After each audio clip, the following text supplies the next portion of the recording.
कुंज बिहारी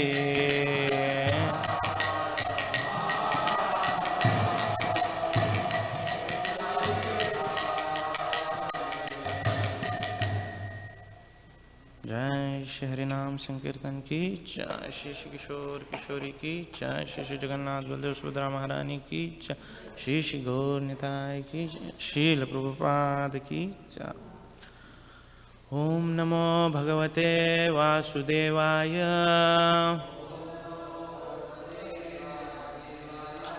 ओम नमो भगवते वासुदेवाय।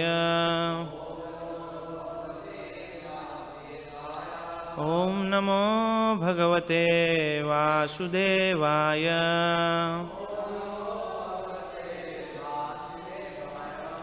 नारायणं नमस्कृत्य नरं चैव नरोत्तमं देवीं सरस्वतीं व्यासं ततो जायामुदीरयेत्। नष्टप्रायेषु अभद्रेषु नित्यं भागवत सेवया भगवतीरुत्तमश्लोके भक्तिर्भवति नैष्टिकी। कृष्णाय वासुदेवाय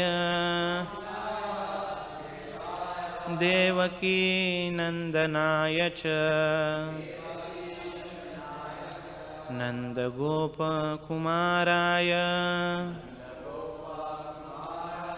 गोविंदाय नमो नमः।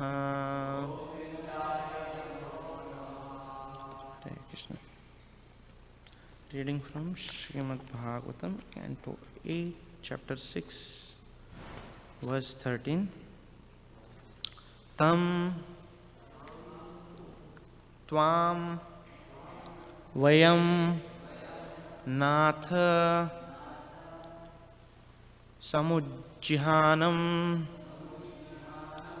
Saroj Nabh Atichira Ipsita Artham Drashtva Gataha Nivrittam Adya Sarve Gaja Davarta Iva Gangam Amba. Tam Tvam Vayam Nath Samujjihanam Sarojanabhati Chirepsitartham Dashtva Gata Nivruttamadya Sarve Gajadavarta Ivagangamabhyaha Tam Tvam Vayam Nath Samujjihanam Sarojanabhati Chirepsitartham Drushtva Gata Nivruttamadya Sarve Gajadavarta Ivagangamabhyaha Tam Tvam Vayam Nath Samujjihanam Sarojanabhati Chirepsitartham Drashtva Gata Nivruttamadya Sarve Gajadavarta Ivagangamabhyaha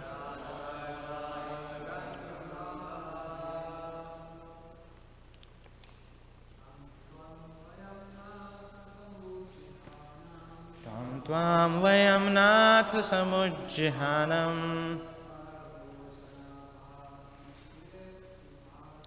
सरोजनाभाति चिरेप्सितार्थम्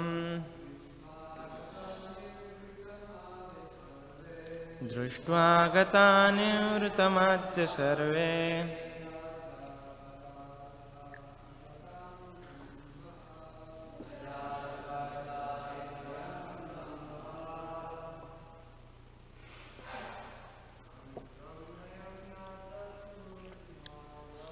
तं त्वां वयं नाथ समुज्जिहानम् सरोजनाभाति चिरेप्सितार्थम् दृष्ट्वा गतानिवृतमद्य सर्वे गजादवार्ता इव गाङ्गमभ्यः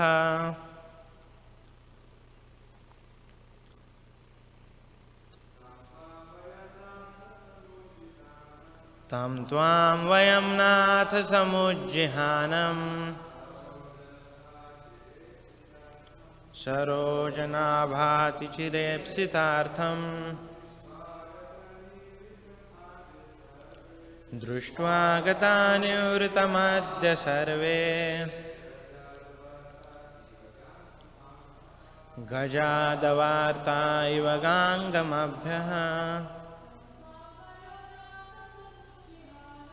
तं त्वां वयं नाथ समुज्जिहानम् सरोजनाभाति चिरेप्सितार्थम् दृष्ट्वा निवृतमद्य सर्वे गदादवार्ता इव गाङ्गमभ्यः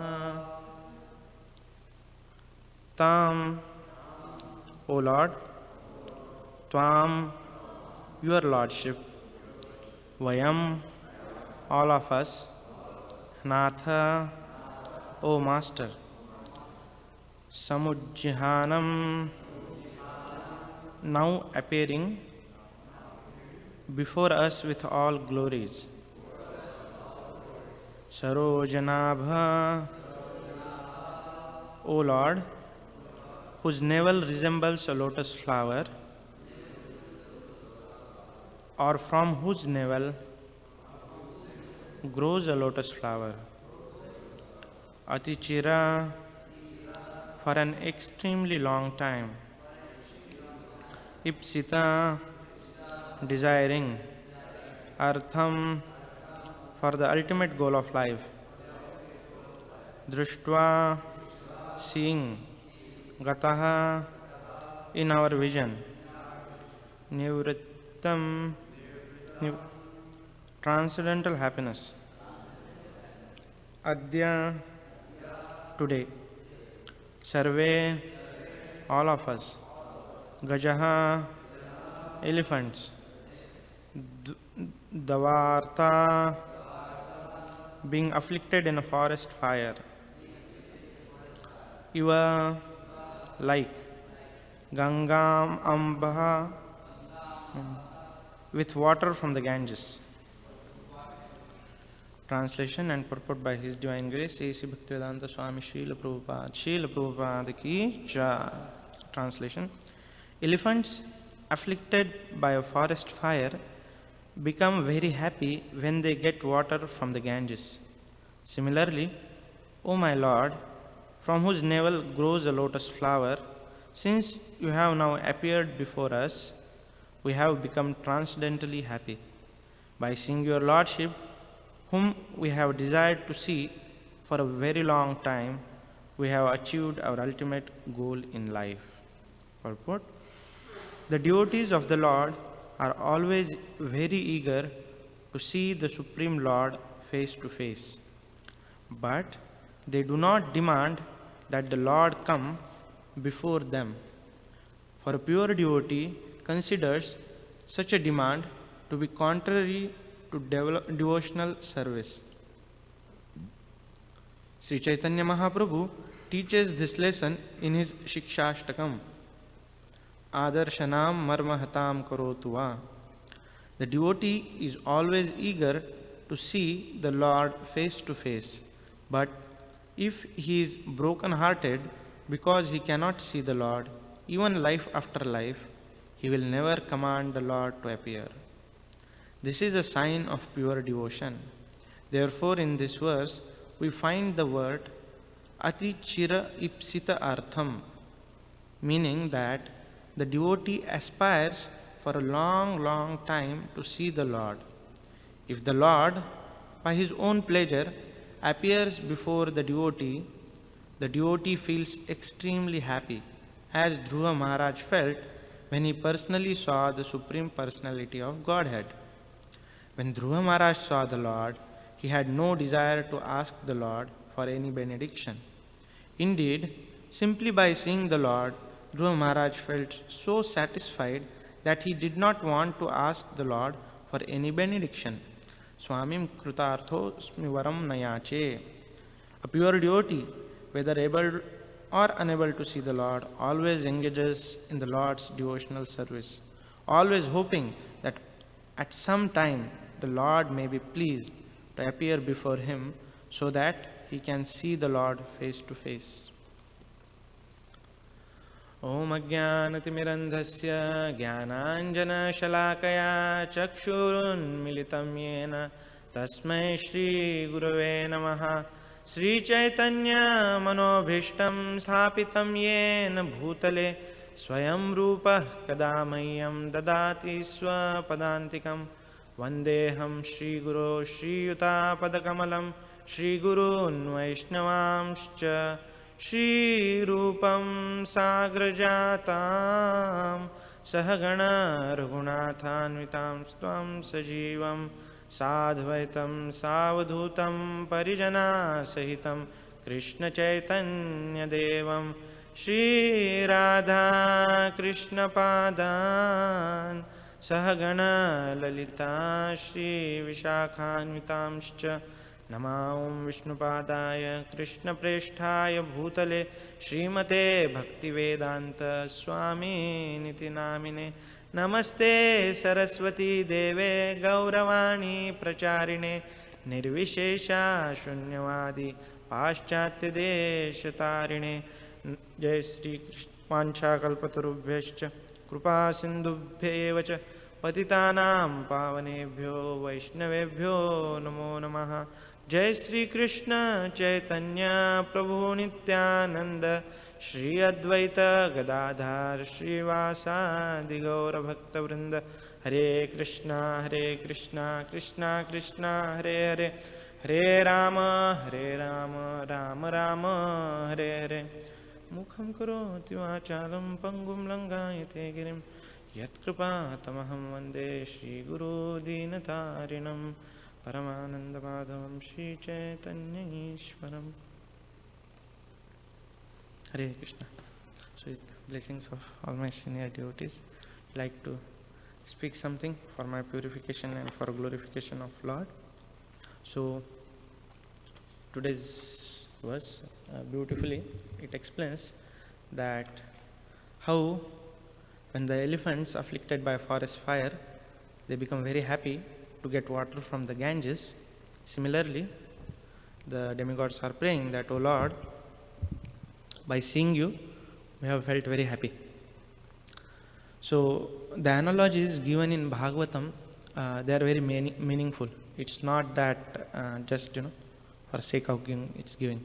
So here, if we see the elephant, they are very, very powerful. And then they can practically uproot trees, buildings, anything, whatever comes. And that too, if there is a group of elephant, that's like most dangerous, because it's like the strength is multiplied. That's why even when the demon's strength or some devotee strengths are compared, they are compared his Kamsa had strength of 10,000 elephants. So that means to show, indicate kind of the elephants are very powerful. But when there is a forest fire, even such elephants, they cannot do anything. They are just trapped in forest fire. So what they look for? either rain or, like, if there is a Ganges nearby in a big river, they'll just go and take shelter of that. So same way, in this material world, if we feel like, we are like elephant, we are all powerful, we have all strength, just wait. Material nature, when the forest fire, material nature comes, no one but except, the merciful shelter of, Guru and Krishna can save us. That's why every day morning we sing, Samsara Dava Nalalita Loka Tranaya Karunya Ghana Ghanatvam. So this material world is compared to forest fire, so many places. Reason being, actually it is. This place is not a resort. Material world is not a resort wherein a soul has come to enjoy. Rather, material world is a purificatory, like reformatory place, like a prison, where we have come to purify our tendencies to enjoy separately from Lord. So here the demigods, like, as we know this pastime, wherein Indra was, riding on an elephant, and then Durvasa Muni comes, he offers him a garland, and then Indra, as a Indra, he must be getting, so many garlands, right? We see yesterday, devotees made so beautiful garlands for Prabhupada, for, Kishore Kishori, for the Janmashtami. So nice flowers, nice colors, right? So this is in, like, in this world. In heaven, there must be many different colors of flowers, right? We hear about Parijata flower, it came from heaven. So there must be many, so Indra must be getting so many garlands with so many different flowers. And here comes a sage, and generally for, sadhus, they don't have, such, they might have, some small garland. So he just offered it, as a gesture of blessings. And what Indra did, he took it and, gave it to elephant. And what elephant did is, anyway, dumb animal. He took it and, threw it on the ground and trample on it. And by seeing that, Durvasa Muni understood that Indra is not grateful. And therefore, what he did, he cursed him. So we may get a question, why, these self-control sages, keep on cursing now and then. We see, Narad Muni also, he cursed Nalkuver Manigriva. Durvasa Muni also curses so many people actually. The reason is actually they enhance the pastimes. If it was not for Durvasa Muni, how we are known the glories of Ambarish Maharaj? If it was not for Durvasa Muni, how would know the glory of, Draupadi's devotion, wherein Krishna has to come and, accept that leave from his pot. So these great sages actually, whenever, like, they do something, it's with a, purpose, and it's ultimately for the benefit of this, whom it is cursing. So it is said any interaction with a devotee is always good. So even if apparently devotee is chastising us, it's good for us only. So then, what happens then? Demons, they have their messengers everywhere. They come to know Durvasa Muni had chastised Indra, and they were like pack of elephants, very powerful, all the demigods. But then curse of a sage like Durvasa, they lost all the power and eventually lost all the kingdom. Nothing to gain. And then what happens? Crying babies goes to Lord Brahma. They approach their Guru, ultimate spiritual master. Oh, Brahmaji, please save. And that's the difference between demigods and demons. The demons, they completely depend on their own strength. But the demigods, sometimes they forget that the strength is coming from Krishna, but then when the difficulties come, they immediately realize, no, it's ultimately from Krishna. So they go to Brahmaji, and then Brahmaji takes them to the shore of Milk Ocean, and they start praying. And then the prayers are followed when, they get this darshan of Lord. And here comes today's verse, wherein they are saying that as these elephants who are afflicted by the forest fire, they become happy by entering into the Ganges. Same way, we long to see you, and by seeing you, we are very happy now. So in the purport, Prabhupada so nicely mentions that devotees, they long, they are very, very eager to see the Lord, but they do not demand. Why? Because if we demand something, that means we think I deserve it. And then, if we get that, we are not grateful for what we got.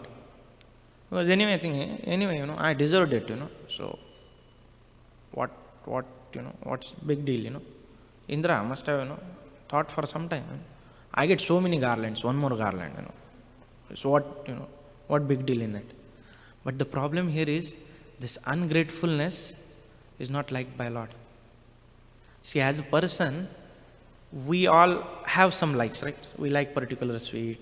We like particular, somebody is very jovial person. He likes, being happy. Somebody is, very, philosophical. So we have our each, individual likes and dislikes. And Krishna is supreme person. So obviously he also has likes and dislikes. So what Krishna likes? He likes humility. And what Krishna doesn't like? He doesn't like ungratefulness. So, therefore, the true devotees, they don't demand. Because they understand that, okay, I am servant of Lord. So as a servant, can I demand that, oh master, I need now your mercy, give me mercy. I want to enjoy this now, give me this. Then we are not servant, we are trying to be master. So, understanding the true nature of an individual jiva, devotees never try to demand anything. And whatever they get, they are always grateful. Bhaktivinoda Thakur prays so nicely. Maro bhi rakho bhi jo ichha tumhar nitya dasa prati tu adhikar. That comes in the Manasa Deho Geho Jo Kichu More. So here it says that, oh Lord, if you want to protect me, Maro bhi rakho bhi, or if you want to kill me, do as you so desire, because I am your eternal servant, and you have full control on whatever my being, whatever you want to do with me. So that's why throughout this purport, Prabhupada is mentioning that from devotee's side is very, very eager, when I'll see the Lord, when I'll see the Lord, when I'll see the Lord. But they don't demand, like the atheists, they say, show me God, then only I'll believe. You say, why I need to see the God? I am supposed to serve, so let me serve, right? Bhaktisiddhanta Saraswati Thakur so beautifully he explained that, don't try to see God, but serve Him in a way that He wants to see you. So, such an, it sounds so simple and poetic, but it is kind of, essence of philosophy, like, Jivara Swarupa Hoy Krishnera Nityadas. So, our eternal position is to serve, and if we give in to this demanding tendency, then we are going against our original nature, and it's actually the disease. And then what happens is that when we start practicing devotional service, initially we are in mood of, humble servant of servant of servant. When we come to temple, we'll even touch the mic and, do like this, Everything is very sacred. But as, years pass by, we become, Prabhus, we get, some nice spiritual name, officially added, Das. And then slowly this, demanding tendency, Prabhuji, I am senior among this, the Aarti should come first to me. You don't know the etiquette, let me teach you, So this is what, demanding tendencies, So slowly starts it's creeping in. And then we start demanding bigger things. Krishna, mercy, why to that devotee, why not to me? I only preached him. All those, things start creeping in. But that's all against, devotional service. They are like weeds. And then, Lord and all the devotees, they show us by their examples on how we should deal with it. Chaitanya Mahaprabhu himself in this Shikshashtakam, he says like, Ashlishyava padaratam pinashtumam adarshanam marmahatam kurotuva yatha tathava vidadatu lampato mat prananathastu sevyana paraha. So Lord, you if you want to come and reveal yourself to me, I'll be very happy. But if you don't want and leave me broken hearted, doesn't matter. My desire is let me serve you birth after birth, unconditionally. So that's what the highest aspiration, devotees look for. And that's why it is called as pure devotional service. We just had Krishna's appearance day, day before yesterday. And then how many years Krishna was in Vrindavan? Doing his so nice pastimes. 11 years, right? Close to 11 years. And then after that, Krishna was on this planet, doing his Leela for close to 120 years. So remaining 109 years close to, devotees in Vrindavan, they were like dying to get Krishna back. Right? Have Krishna come? Apparently not. But they still kept wishing and longing and longing. They never demanded, right? It was just expressing their desire that, oh Lord, please come back. But then, he had his own, leelas to perform at other place, so they did not demand, right? So they just kept serving. So all these devotees throughout their lives, they exhibit this quality of, being grateful and not demanding. There is very excellent pastime in Chaitanya Charitamrut. During Mahaprakash Leela, all the devotees were getting mercy from Lord Chaitanya. And then the other devotees, they were very much unhappy because Lord was not calling from Mukunda, one of his devotees. So devotees were asking, oh Lord, when Mukunda will see you? And Lord said, he will never see me. Actually, he said, initially he becomes angry. He said that this Mukunda, when he is not in front of me, he stabs me, because because he actually used to associate with Mayavadis. Actually, he doesn't used to associate, he just used to listen. So he said, I am very unhappy and he'll never see me. So then they go and they tell Mukunda, somehow Lord is unhappy. And then Mukunda says, will I ever see Lord? Will I ever see Lord? And Lord Chaitanya says, he'll see me after 10 million births. And Mukunda starts dancing. Ecstasy, I'll see. 10 million births, only 10 million births, For us, sometimes if there is difficulty going on, we feel, this year is such an bad for me, Or back about lifetime and, 10 million lifetimes. And he's happily, dancing. And by seeing his, conviction that, okay, after 10 million lives will just go like that. I'll see finally the Lord. The Lord becomes so happy, he said, bring him, now only itself. So, Mukunda did not say, all of my colleagues got it. Srivas Thakur got, Advaita Acharya got. He did not go there, Advaita Acharya, please go, put a petition from me. I want to see Lord now. No.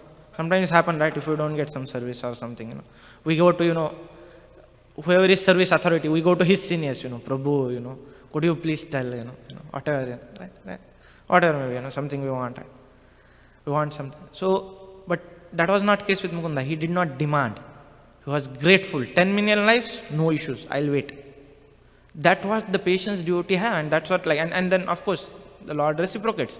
He sees the disposition of our heart, and then Lord said, okay, why 10 millions, come now only. And then he said, anyway, I was not angry on you. I was just, testing kind of thing. So these pastimes, they are not symbolic. They are actual actually. Prabhupada never demanded Bhaktisiddhanta Saraswati Thakur. Just humbly went, served him. And then whenever the instruction came, he just, tried his best to execute. Even if there was delay, he was preparing for it. So, this quality of gratefulness, if we develop, then it's very pleasing to Lord and his devotees. So, there are two things. We have to have we have to be very eager to see the Lord, but at the same time, we have to be patient. So isn't it contradictory? We have to have, utsahat, nishchayat, and then dhairyat, we have to have patience also. But no, actually not. Because when we start practicing devotional service, we know that eventually, if I just keep on following this path, then surely I'll get the Lord. So I may need some, purification for now, but if I just do that, then eventually it will happen. So,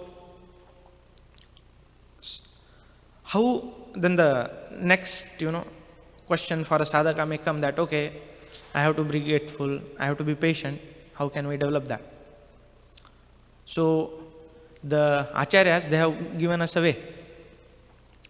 So, for example, suppose if we want to go and say, see, Mayapur, or say Vrindavan, then we have, or okay, maybe there is too long. Suppose we have to go and see, 26 Second Avenue in New York, where Prabhupada started, ISKCON. So, and we start from Chicago. What we have, we put a address in GPS, we start driving, and then it says, go on I-94, take a left, take a right, whatever, it starts giving directions. But the journey is too long, 12, 13, 14 hours. So what happens is that same way, in devotional service, the acharyas, our spiritual master, our seniors, they give us a path. Okay, now you do this, chant 16 round, follow 4 regulative principles, do this sadhana, read Srimad Bhagavatam. And then what will happen?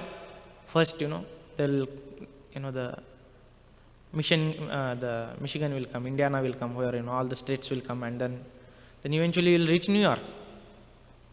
So same way, the Acharya says there is, Adho Shraddha, that you have initial faith, start practicing, then sadhu sangha, associate with devotees, bhajan kriya, start practicing, do your sadhana, start practicing chanting, then anartha nivrutti.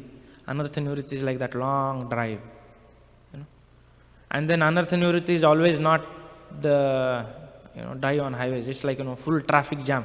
It looks like, the vehicle is not inching forward, it just stuck there. There's so many anarthas in the heart, they just, it's coming.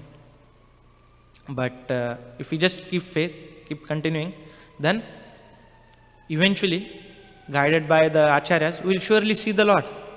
But we need not get into this demanding mode. We have to just be grateful, keep practicing, and continue in devotional service. So, in Srimad Bhagavatam, there is also story of this Avanti Brahman.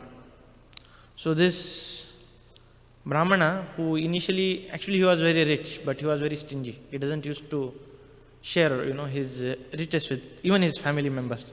So everyone was very upset. And then eventually somehow things happened that, he loses all his wealth. He becomes very miser. And then these relatives, they also don't care for him because, he never cared for them. And then the situation goes so bad that he had to go and beg. And then people were humiliating him, left and right. And that time, this Avanti Brahman gets many nice realizations. And he actually, becomes a very nice devotee. And that's why actually his name comes. So he offers nice prayers to Lord. And one of the prayer which he offers is that Etam chasthaya paratmanishta adhyasitam purvamater maharshibhe aham tarishyami duranta param tamo mukundangri nishevayeva. He said that, O Lord, etam chasthaya, I have this, faith, strong faith, conviction, paratmanishta, very solid faith. That I'll certainly see you. Tamo mukundangri nisheva. I'll certainly see you. Why? Because many sages in the past, they have followed this path of devotional service. They have obtained you. So by seeing them, I have this strong faith that yes, I'll also see you, for sure. And this prayer is like kind of so much confidence on Lord that yes, if we just follow this devotional service, then yes, Lord will reciprocate. Why not? And then Lord Chaitanya, when he took sannyas, he was reciting this prayer while going to Vrindavan that yes, Lord, I'll certainly see you, I'll certainly see you. So these great devotees, they tell us how to remain grateful, how not to doubt. And then in the purport, this point of, eagerness is also, mentioned that the devotee is always eager to see the Lord face to face. But what is purpose of seeing Lord? Okay, what if Kishore, of course they are here only. So suppose they start, talking with you now. Okay, yes, what you want. What will you do? When we are in front of Lord, what will you do? We have to serve him. We have to ask, okay, how can I serve you? That's what the servant does. What you say? How can I serve you, sir? So that's the only question we can ask. So it's not that, okay, we are just, when we go back to spiritual world, we'll just keep seeing Krishna, beautiful fast time. Like, we're sitting in some cinema theater and watching a movie, going on. No. The purpose is going there and serving. So now, if suppose the service is given that, okay, some 10 miles away, there are nice fruits in a garden. You go and pluck. There is no car. You have to walk all the way. And in that process, you may not see me for next 3-4 days. Can we say, the whole purpose of devotional service I did to see you. Now you are saying, go me and ask, get the fruits. No, whole purpose of devotional service is not to see him. Of course, we are eager to see him, but after seeing, we want to serve him. So if he says that, okay, go there and serve, you have to go there and serve. That's what Prabhupada used to do with many of his disciples. They wanted to be with him, but he says, what is, it's good to be around spiritual master, but he said, the more pleasing is you go and serve what you want. Bhaktisiddhanta Saraswati Thakur, he never advised Prabhupada that, okay, you just be around me. He just said, whenever you get money, print books, preach in English language. So, and then Prabhupada has this faith on his instructions, and he was grateful. Therefore, he continued, he never doubted, and success was awaiting.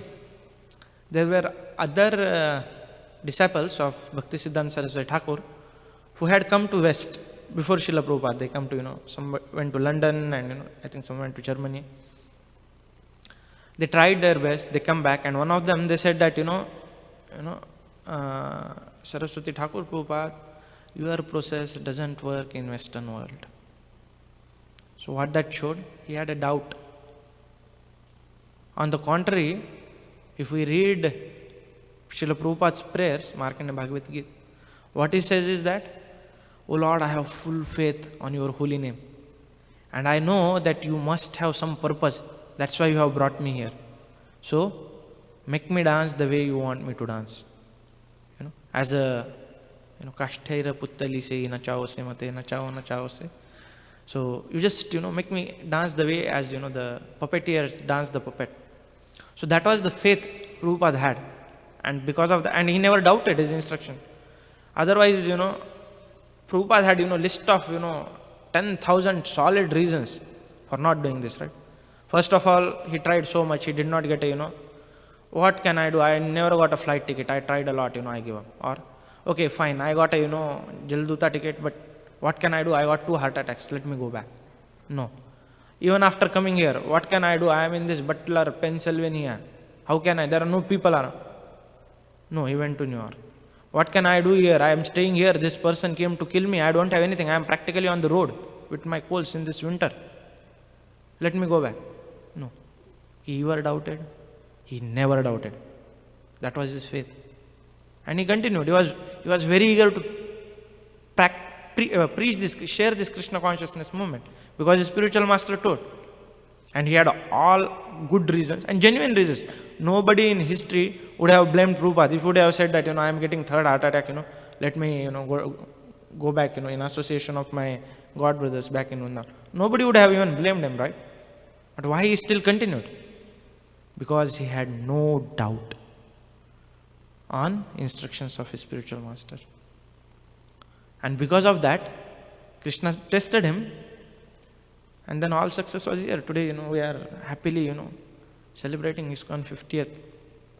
Yesterday, so many nice offerings, and what all Prabhupada did, it is just so amazing. It all, why? Because he had this complete faith, and he just wanted to serve. So, through this pastime, we can take the lesson. First, even if we are as strong as elephant, still, when there is a forest fire, as an elephant cannot have any other way either than shower of rain or a river like Ganges. Similarly, the mercy and grace coming from Lord and His devotees, that is only our hope. This material world already is forest place. And the another beautiful thing is that if we see that in this word, they have used that, they did not say that, lake or something. They have used the word Ganges, right? And what is Mother Ganga? It is actually Charanamrita of Lord, Vamana. And Lord became Trivikrama, and he pierced the universe. The Viraja river, he flowed, and he, washed the lotus feet of Lord, and it became the Ganges, right? So that means, when there is a material misery, the grace of Lord, and His devotees, that only can give us the relief from this burning Dawanal. So Prabhupada again and again in this verse, in this purport, he is mentioning that how we don't have to doubt, we have to be grateful. At the same time, we have to have that very strong desire. Somebody asked Prabhupada, what it takes to go back home, back to spiritual world. Prabhupada gave one word answer. He said, desire. But the desire has to be very, very strong. Rupa Goswami explained, Laulyam api eka mulyam. What is the price you have to pay to go back to spiritual world? Laulyam. Eagerness. Api. So only mulyam. Price. The only price we need to pay to go back home, back to spiritual world is we want to go. We should have that desire to go, basically. Reason being, when we come to, okay, let us little bit analyze, how we get desires. When we hear about something, when we associate with someone, and if they tell something about, particular thing, then we get desire. Like, we hear about, Prabhupada started, 26 2nd Avenue, New York. Oh, let me go and see that. But then what happens is that we hear some other things as well. And then we want to do that as well. Because mind's, nature, accepting, rejecting. And then the desire for going to, see 26 2nd Avenue, it goes in background. So same way, in devotional service, when we practice, we understand our desire should be, we want to go back home, back to Godhead, we serve nicely. But then there is somebody else also speaking in our mind. Who is that? Maya Devi. She says, okay, while going to New York, there is a nice, theme park. You can just go and see. And maybe you can implement that in your temple so that you can attract many people. You can have, Krishna theme based on that. But when we go to theme park, except Krishna, we, tend to remember everything else. So, this desire, the strong eagerness to serve and eagerness to, see the Lord, so that is the only price we have to pay. And if we analyze technically, that is the only thing we can do. See, we cannot even digest our own food. Sometimes, when there's a lot of big feast, we want to really eat, but then, if I eat little more, my stomach will, start paining. So, we are so insignificant, we cannot even digest our own food. It is by mercy of Lord. He is in the stomach as Vaishwanara, the fire of digestion. Then, what all we can do is just desire. So, why not to purify our desires and increase that eagerness? And then make sure that whatever comes and whatever is hindering in developing that desire, keep it aside. So if we just do this, we are there. Lord will take care. Lord will make sure the situations are arranged. Of course, Mahadev is there to test, but if we just continue, then surely one day we'll reach. So as this, demigods have that faith that, oh Lord, we want to see you face to face, but we'll wait till the time you appear. And then for that, and then another aspect to look at it is that if Indra would not have got this curse, he might have just, defeated the demons and continued ruling over heaven. Where is Lord in picture? Of course, he is doing service to Lord indirectly, but this is still some, sense gratificatory process also going on parallel. So the calamity came in his life, and that's why he could see again Lord. So same way, when the calamities come in our life, I know it's very easy to speak sitting here. Even in my life, when the calamity comes, it's very difficult. But then we can take those as an opportunity to increase our eagerness, to remind us again and again that this world is like this, forest place. Forest covered with fire, and the only hope I have is if I go back to spiritual world. And then devotees, Srimad Bhagavatam, they show us the path. So in this verse, we saw that how even elephants who are so powerful and the pack of elephants, they also in trouble when there is forest fire. So same way, every one of us as an individual jiva and as a community, we are actually in trouble in this material world, because actually we are in material world. And the only way will be relieved is when we get this, mercy of a devotee, mercy of Lord. And then we have to accept that mercy with gratefulness. If we doubt, if we demand, then that mercy is covered. Krishna is so kind. It is said that we cannot do anything which will upset Krishna. Means he'll never give up on us. This is a hopeless case, because if he does, then there's no actually, there is no way.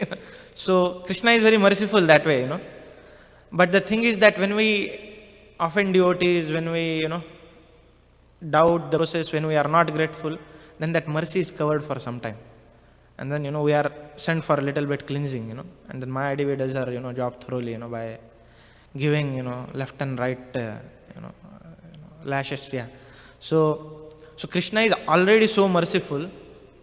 We know the path is so perfect, Prabhupada has given us. So what all we have to do is that just not doubt, be patient, be grateful, not demand. Demanding tendency is what Prabhupada is again 2-3 times he mentions in the purport that they don't demand. Demigods don't demand.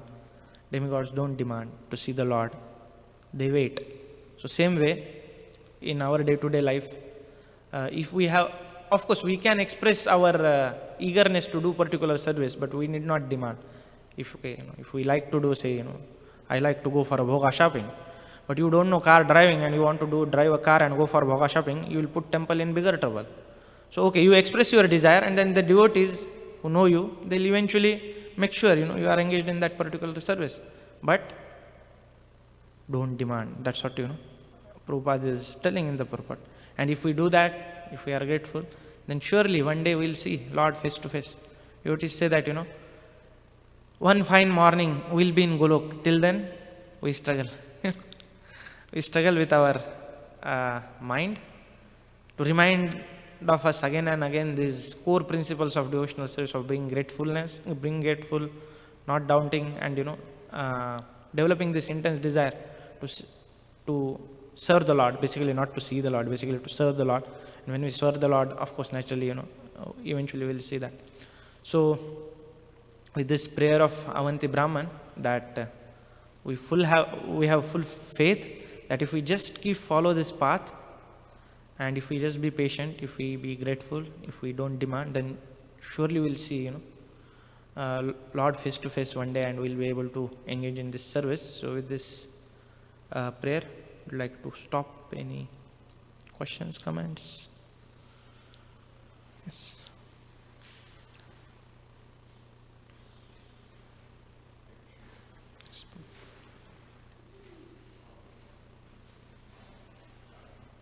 Yeah.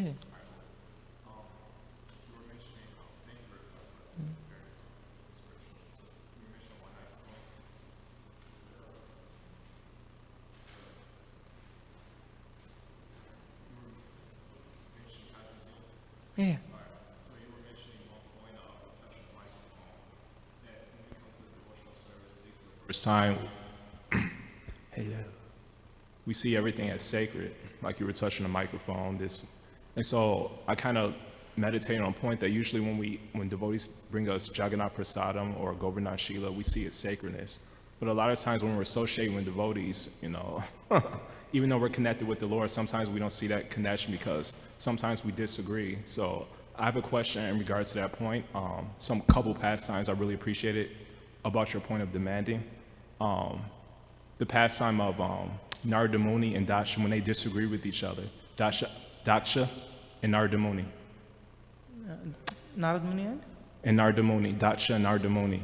Daksha, okay. When Daksha had 10,000 sons in the womb of his wife, and Narada, he said, okay, go populate the universe to his sons. Then Narada disagreed. Yeah. So he turned his sons into brahmacharis.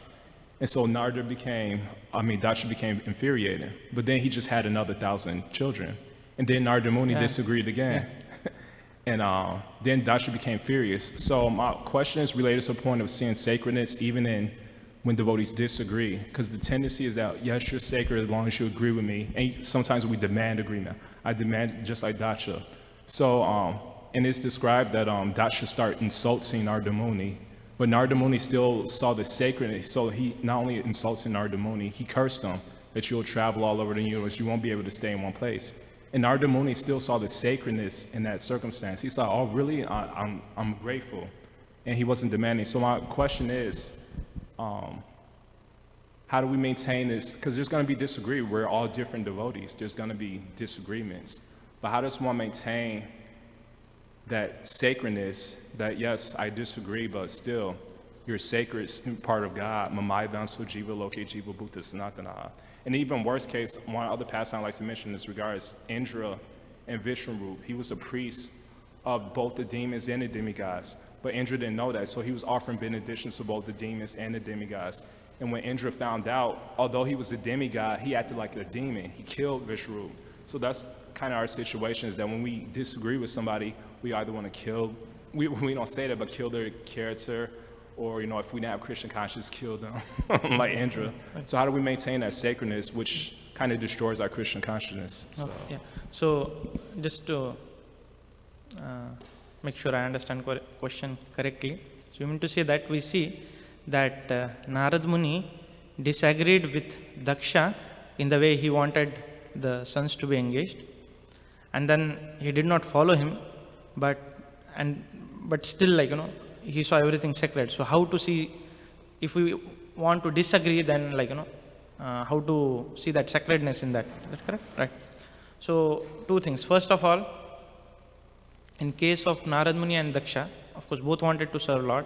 Daksha wanted his sons to populate the universe because that was the order given by Brahma, Lord Brahma, his father. And then Narad Muni made them brahmacharis, and then his purpose was defeated. So there are two things in it. Daksha had a service wherein he wanted to bring so many jivas in here because they wanted to get reform.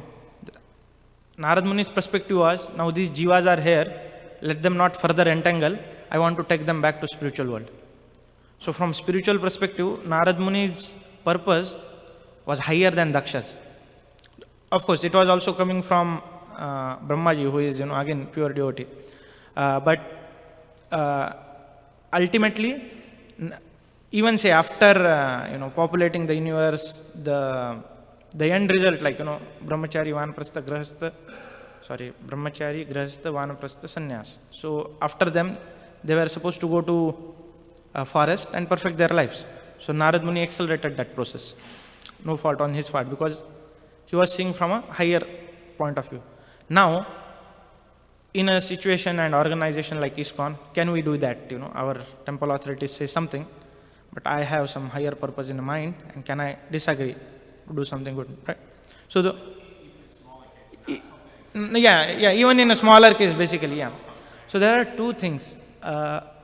When we are in an Narad Muni and Daksha, they were not as a part of a, you know, organization like ISKCON, so to say, because they were, like, you know, operating individually, you know, under Brahmaji. Particularly on our day-to-day life in ISKCON, for the sake of this preaching mission, go very smoothly, even if we have some idea which is better than what our authorities are saying. We have to keep that aside and focus on cooperation. Reason behind is the authorities, they have bird's eye view. Like, you know, we suppose, for example, I'll give an example of, say, book distribution department. I am in, suppose, book distribution department. And, you know, my, you know, the authority, he says that, okay, you do distribution in this particular way. And I know that, okay, if I do that particular way, I know, say, for example, I'll sell 100 books a day. But I have a better idea, proven idea, that if I do in some another way, I can distribute 200 books. But then he's kind of little insistent, no, do this in this way. So now, what should I do? As a individual serving devotee, I can express that, you know, dear Prabhu, I have this idea, and I feel that if we do this particular, like, you know, I want to take, you know, say, all brahmacharis and whatever you want to take, and if I do in this particular way, I can distribute more books. What do you feel? And then if he says, no, do the way, you know, I want, I'm saying you, put your idea in dustbin and do what he's saying. The reason being, they have bigger picture, first thing. They know 10 different things going on, and they may have some other things in mind wherein they want to engage some devotee in some other way, which is more crucial at that particular time. So from our side, we did our part. We expressed our creativeness in disagreeing. And then for the sake of cooperation and for sake of smooth running of institution, we obey what they are saying. So this way what happens is that there are no conflicts in running the organization. It said that, collective unity is better than individual purity. Of course, we have to be pure, don't take in that, literal sense. But then collectively, if we do it in cooperative way, and that's what even Prabhupada said, if you want to show my love towards me, it's not by disagreeing, by showing cooperation. So specifically from an organization point of view, we have to make sure we have to agree. So then should it be blind following? I know that, my authorities, they are not following even the basic standards, and, they are not following what is coming, from their spiritual master. So should I do it blindly? No. Then go to the one who is above them, who can correct them, and express to them that, I see that these patterns of behavior, which I feel is not appropriate. So I am disagreeing with him. But at the same time, in this situation, if I keep disagreeing and if I keep trying to follow, I am not comfortable, and at the same time I see that things are not going well, so you please correct. So then they will intervene from top. So here are two, so did you get this two perspective? One perspective is that when the things, like from the cooperation point of view, we always agree with whatever the service authorities are saying. From another perspective, if we see that authority himself has some problem, then we go to one who is above them and we express them the concerns so that they can correct it. And if we have so much urge to do something which is different from what they are saying, then kindly take their blessings, take their guidance, and ask them only, like, I have so much of this urge, how I should do that. Then they maybe explain you some more details by which we may, agree again with what they are saying. So, does that make sense? So here are both perspectives. First, we agree, even if the ideas are better, still we agree because from the organization's sake, they have bird's eye view, they know many other things. And second thing, we have right to disagree if it's not in parampara what they are asking us to do. And in that case, we can correct it, by approaching someone, above them. Does that answer?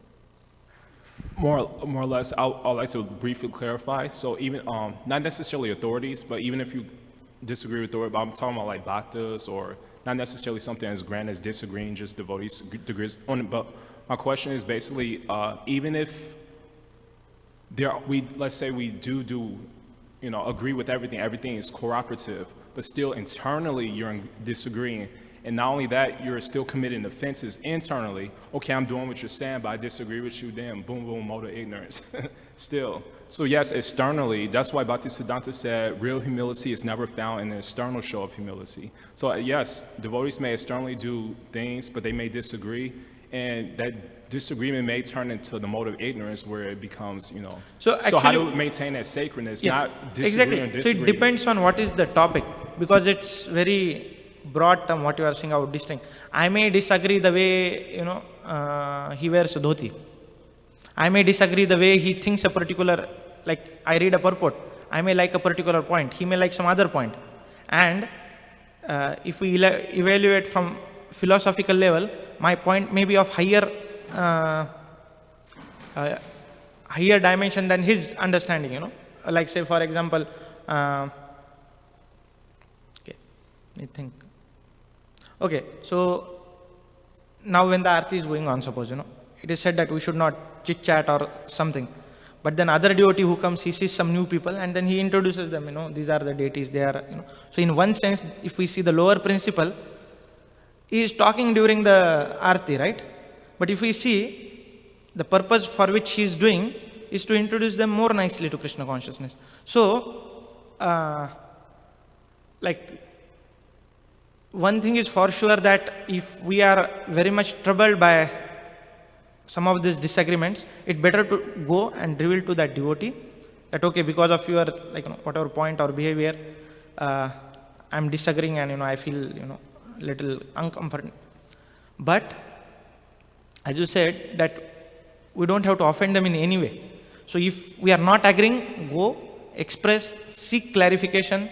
If still you are not comfortable with the situation, take their blessings, go to other, association in that. But make sure that you don't offend them. Because if we offend devotees, it's losing grace. Like we see in this story, Indra offended Durvasa Muni. And then, okay, now we have to again say that Indra might have just seen, okay, yeah, you gave me garland, I'm just, passing out to my elephant. I accepted it, but given it. But, what big deal about it? So, but he lost that factor of, being grateful. So, if we are very much sincere in situation wherein we don't want to offend devotees, at the same time we want to express that we are not comfortable, Krishna will give us intelligence how to approach them and how to reveal. Because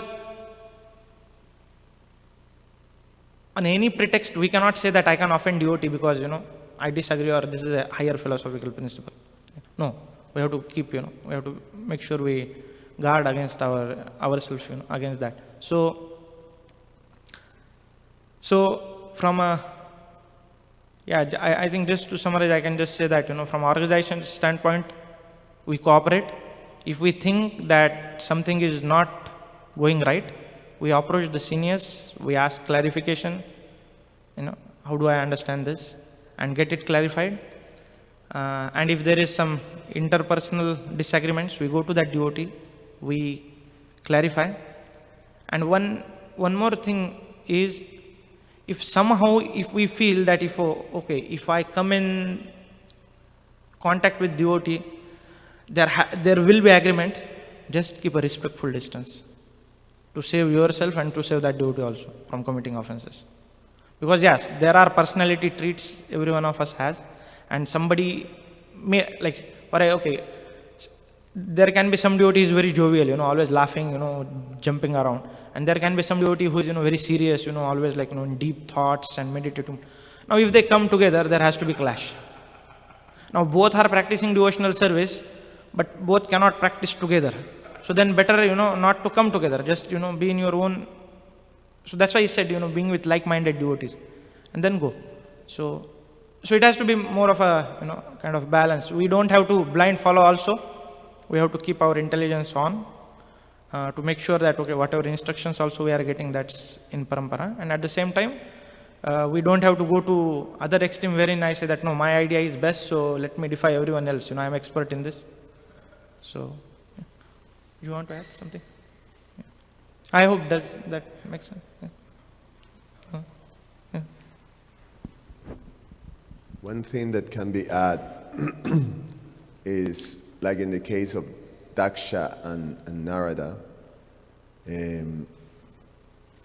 Daksha showed that he was extremely proud, and that was his problem. Both are doing service, as you mentioned. Both of them are, Daksha was assigned a service, and he had a very responsible position.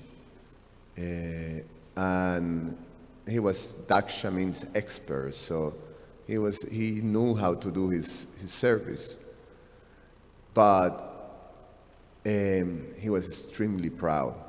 That pastime shows that. On the contrary, Narada also has a service, but Narada has absolutely no pride. So when it came the time of a conflict, of how to engage all these sons of Daksha, then the way Daksha reacted was according to his pride. And the fact that we cannot do devotional service when we have that blockage. Pride doesn't work with devotional service. The principle to perform devotional service consistently is that one have to cultivate humility and tolerance and respect and devoid of all sense of all prestige type of thing. And Daksha had all the opposite thing. He was very much absorbed in the prestige of his position, and he was not humble, he was very proud, and he had very little tolerance because of that pride. So his response to Narada was, when he exploded after the second time, you have no clue of what Dharma, religion means. In fact, you're not a saintly person. I'm a saintly person, because I perform all these sacrifices, I do all the things, I know the plan, and blah blah blah. So he just went down on Narada like that. So if we have a problem in terms of the dealings with the devotees, in terms of disagreement, most likely it just is a flag that comes that there is something in ourselves that is not aligning with the pure devotional service. That something that we have to try to understand inside. So it's a symptom to have a conflict, and if we start to sort of like dig our heels and be like like that, what to speak if you go as far as making offenses, as you mentioned. But even just to be like what this is nonsense type of thing, that shows that we have to review something. And the process, even if we go to the authorities, but we're still holding to our sense of righteousness, we have to cultivate humility, tolerance, and like that. That's at the heart of our life of devotional service. And if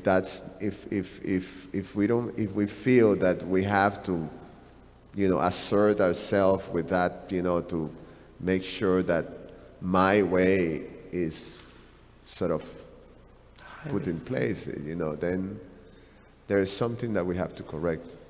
So it's a very important principle. Yeah, thank you for adding. Cooperation. Yeah, thank you. Okay. Anything else? Okay, thank you, Prabhu, for adding. With that, I'd like to stop. Granthara Srimad Bhagavatam ki jai, Srila Prabhupada ki jai, Nitai Gaur Premanande, Hari Hari Bol.